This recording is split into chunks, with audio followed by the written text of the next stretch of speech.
Welcome to Hybiz News. My name is Suresh Kochatan.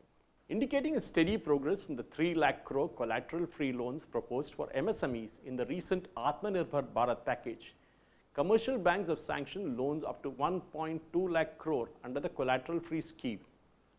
On May 12, 2020, Prime Minister Narendra Modi announced the 20 lakh crore package to give succor for the businesses and people from the overall effect of COVID-19. One of the key components of the package was to give more than 3 lakh crore collateral-free automatic loans for businesses, including MSMEs. The Finance Ministry said in a short period, about 1.5 months, noticeable progress has been made in identifying units, sanctioning as well as disbursing loans to MSME. The ministry said that a new front-loaded special refinance facility of Rs 30,000 crore was sanctioned by NABARD during COVID-19 to RRBs and cooperative banks. The special facility benefits over 3 crore farmers, consisting mostly of small and marginal farmers, in meeting their credit needs for a post-harvest and kharif sowing requirements. Rupees 24,877 crore out of the Rupees 30,000 crore has been disbursed as on 6th of July. All these measures were reviewed at a meeting by Finance Minister Nirmala Sitharaman last week. What everyone needs today is a vaccine. A COVID-19 vaccine. Many companies across the world in different countries are now ramping up the test, jumping hoops to ensure that the human trials are completed at the earliest.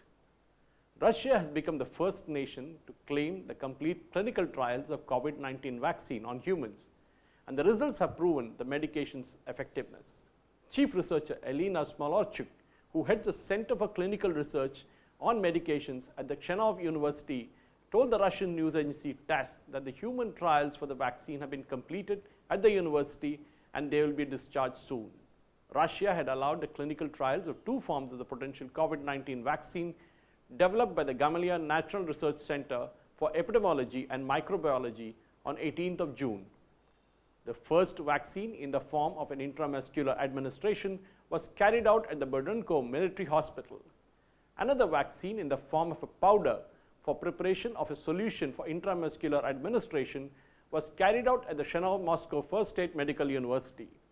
The first stage of the research on the vaccine at the Chennai University involved a group of 18 volunteers, and the second group involved 20 volunteers. After vaccination, all volunteers were expected to remain in isolation in a hospital for 28 days. There are at least 21 vaccines currently underway according to the World Health Organization in various stages. There are at least 21 vaccines currently under trials according to the World Health Organization, and India has 2 of them. Zydus Cadila and Bharat Biotech are in the race to develop their vaccines from India. Both are now in the human trial stage.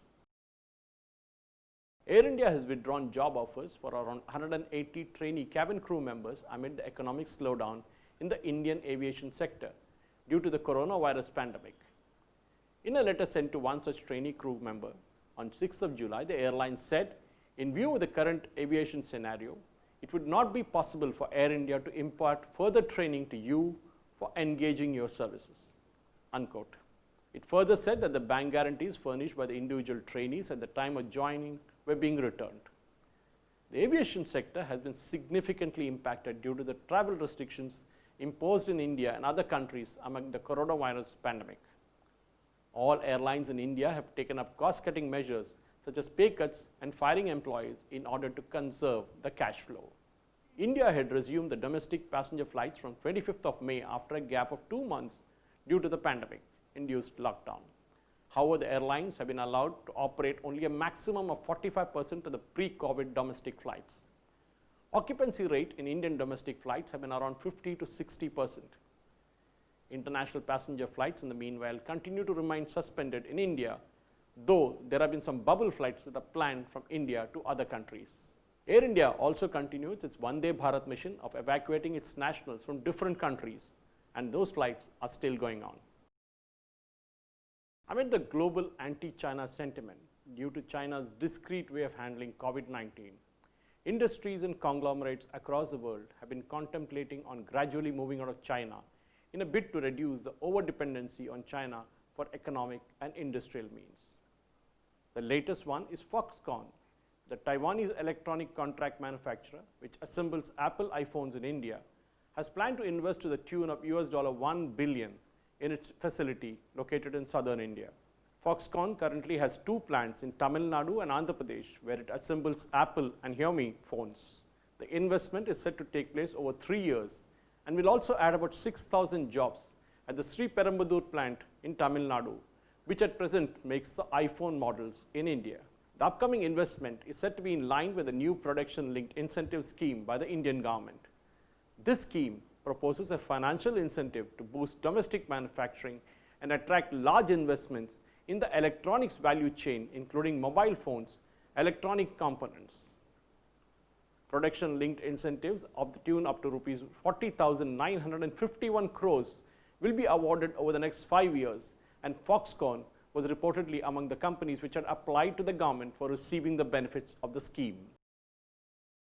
The chairman of Reliance Industries Limited, Mukesh Ambani, is now worth $68.3 billion, surpassing Warren Buffett's $67.9 billion. Shares of Ambani's Indian conglomerate have more than doubled since a low in March, as its digital unit got more than $15 billion in investments from companies including Facebook Incorporated and Silver Lake. Mukesh Ambani became the only Asian tycoon in the exclusive club of the world's top 10 richest people last month.